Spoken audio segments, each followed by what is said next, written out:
Bom, aí eu vou fazer uma pequena observação.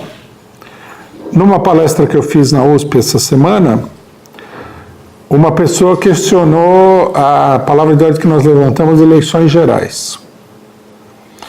Segundo ele, tem muita gente que não acredita no poder das eleições e que isso daí seria uma solução, e nem que o Lula seria uma solução.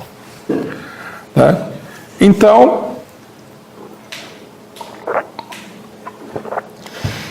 eu procurei explicar na palestra uma coisa que eu acho que é importante reproduzir aqui.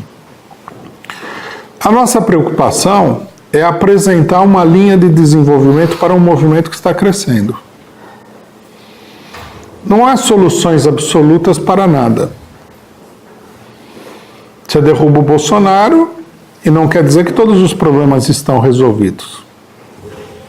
Não existe essa palavra de ordem que resolva todos os problemas de uma vez, é uma fantasia. Mas se você derruba o Bolsonaro, você avança no sentido da realização das suas reivindicações. Muita gente falou, você derruba o Bolsonaro e vem o Mourão. O Mourão pode vir de qualquer maneira, mesmo que a gente, quer dizer, o povo, não derrube o Bolsonaro. Amanhã a burguesia se junta lá e tira o Bolsonaro e põe o Mourão. Então, quer dizer, não cabe a nós evitar que o Mourão suba ao governo. Mas uma coisa é o Mourão chegar ao governo por uma artimanha da burguesia, como tentaram fazer com o Temer, e outra coisa é o cidadão ser derrubado, né, pela mobilização popular. O Mourão, que a burguesia colocou no governo, sem mobilização popular, é um. O Mourão, que vamos supor que aconteça de o Mourão assumir. O Mourão que assuma o governo diante de um movimento que derrubou o titular é outro totalmente diferente. Isso daí ninguém pode ignorar. São duas situações políticas diferentes, são duas relações de força completamente diferentes. Mas, de qualquer maneira, né, nós apresentamos uma saída democrática, eleições. Eleição vai resolver o problema? Vai eleger o Lula? Não sei. Tudo é um problema da luta política. Ninguém, em se tratando de política, ninguém pode oferecer um resultado, garantir o resultado da luta que está acontecendo. É uma luta. Né? É como qualquer tipo de enfrentamento, um enfrentamento esportivo. Você tem dois grupos aí se digladiando para ganhar uma competição esportiva. Por melhor que seja a sua equipe, você vai ganhar essa... Não, ninguém pode garantir. Vai depender do desempenho, vai depender de uma série de coisas, né?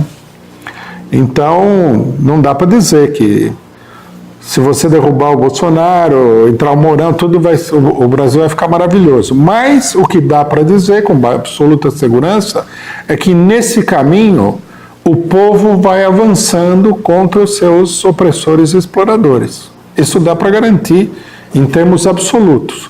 Se alguém mostrasse aqui, né? Eu vi vários argumentos. Se alguém mostrasse e falasse assim, não, se você lutar e derrubar o Bolsonaro e o povo se organizar e se tornar mais consciente, isso vai ser um desastre para todos nós, é uma discussão racional, mas não é um desastre. É um avanço, é uma maneira de avançar. Nós temos que apontar qual é o caminho pelo qual é possível avançar. Não garantir um resultado de antemão, porque isso não é possível. Não dá para dizer, não, isso aqui, põe o Lula lá que o Brasil vai ser o país mais maravilhoso do mundo. Não existe isso. Simplesmente é a melhor maneira de avançar. Muita gente acha estranho, né? Que a gente defenda a candidatura do Lula, porque o Lula governou, e aí tem todo tipo de críticas ao governo do Lula, etc. e tal. Mas nós temos que considerar aqui que o problema da situação política não depende da nossa opinião. Qualquer que seja a opinião que as pessoas tenham sobre o Lula, ele deveria ter sido candidato na última eleição, e se ele fosse candidato, ele teria uma possibilidade muito grande de ser eleito. É um problema da vontade popular. É isso que o povo manifestou que quer. Agora, depois do tsunami Bolsonaro, né, de 5 meses, destruindo o país como se estivesse passando dentro de um moedor de carne, mais ainda o pessoal quer o Lula. Se já queria antes, imagine agora. Né? Então, digamos assim, se não houver nenhuma objeção muito forte para você apoiar a pessoa, você querer que a pessoa que o povo prefere seja candidato, seja eleito, é uma via de avançar a luta popular também. Lógico, você pode fazer críticas, você pode falar que o governo Lula teve muitas insuficiências, pode falar tudo, mas o fato de satisfazer essa vontade popular, essa tendência geral da população, em si é um processo que progride, né? Certos setores de esquerda são doutrinários. Eles acham que tem que fazer em toda pessoa que você for apoiar, em todos os momentos, um teste de pureza.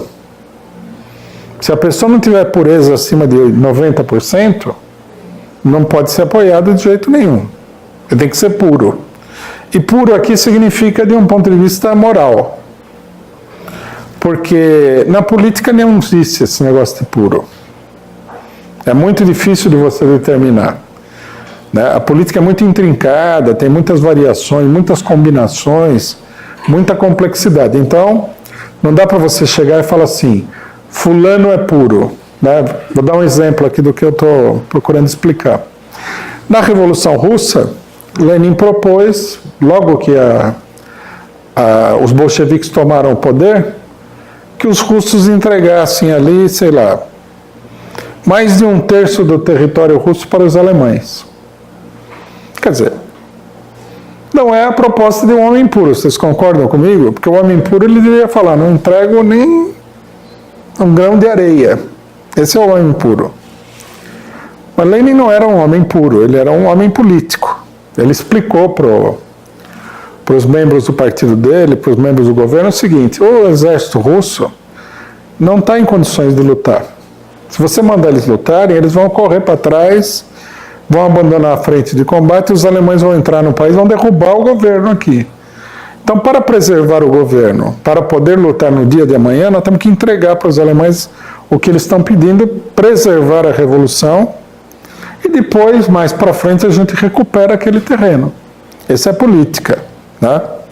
A pureza seria a pessoa não abrir mão de nenhum tipo de desejo, de coisa que ele defende, o que não é possível. Então, por exemplo, você não pode apoiar o Lula, que a pessoa vai vir com esse teste de pureza e vai mostrar um monte de coisa que o Lula fez que não é pura.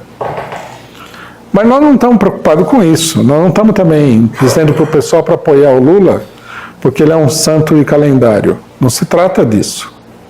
Né? É uma proposta política. A grande pergunta é, com essa proposta, nós avançamos no sentido da realização dos anseios, das reivindicações populares, sim ou não? Esse é o caminho para ir para frente? Ou esse caminho vai nos levar para trás? Levando em consideração isso daí, eu diria que a proposta de eleições é uma proposta que abre caminho para a evolução geral do movimento. Todo mundo sabe, o PCO não é a favor de um governo reformista, como objetivo estratégico. Nós somos um partido revolucionário, comunista, mas nós temos que apontar para o pessoal não aquilo que a gente gostaria que fosse, mas aquilo que é necessário fazer nesse momento. Porque senão também você vai virar uma igreja pequenininha. Você vai sentar lá e vai fazer um ritual assim de esperança pelo socialismo. Nós temos que fazer política. Então é isso que justifica o problema das eleições gerais. Aí esse mesmo companheiro levantou uma outra questão que eu achei muito interessante, que é a seguinte: mas e se o movimento colocar objetivos mais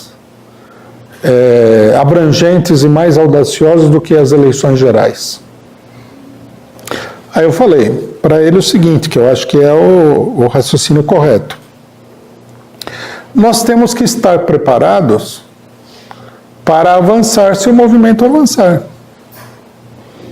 Vamos supor que no meio do Fora Bolsonaro, o pessoal aí, a classe operária brasileira, né, eu não vejo isso acontecendo de maneira imediata, criasse conselhos operários por todo o país e levantasse a reivindicação de um governo operário. Se você ficar na sua palavra de ordem anterior, diante do desenvolvimento dessa natureza, você não é um elemento que impulsiona a luta que está acontecendo, você é um entrave, porque você fica parado num determinado terreno e não consegue avançar, né? Uma coisa que é uma lição da experiência da Revolução Russa é o seguinte: a cada dia que passa, você tem que tomar o pulso do movimento. E você tem que saber também o seguinte, que a tendência de todo partido que busca ser realista é ser relativamente conservador. Por mais que você se esforce para estar à frente dos acontecimentos. Porque é difícil prever o que está acontecendo no meio de uma gigantesca massa de pessoas, de milhões de pessoas. Você normalmente descobre quando esse sentimento que vai se formando, ele aparece na superfície dos acontecimentos. Aí você olha e fala, nossa, a coisa estava mais inflamada do que eu imaginei quando eu fiz tal proposta, outra, e você, né, tomando o pulso dos acontecimentos, você procura se colocar à altura dos acontecimentos, né? Um partido ele pode ser mais consciente do que a população, mas o fator revolucionário que existe no mundo é o povo, são os trabalhadores. Esses são os fatores. Quem realmente, o partido pode falar em revolução, apresentar palavras de ordem, etc. e tal, mas ele não faz a revolução. Quem faz a revolução é o povo, são os trabalhadores. Por isso o partido tende a ficar um tanto quanto defasado dos acontecimentos, por mais que ele esteja em cima dos acontecimentos. Mas é assim, também não adianta, né, você se insurgir contra as condições reais em que você atua. Então, eu acho que nesse momento nós temos que levantar a palavra de eleições, nós temos que levantar a questão do Lula, né? A eleição foi fraudada para que ele não fosse candidato. Nós temos que levantar aquilo que corresponde à evolução geral da situação.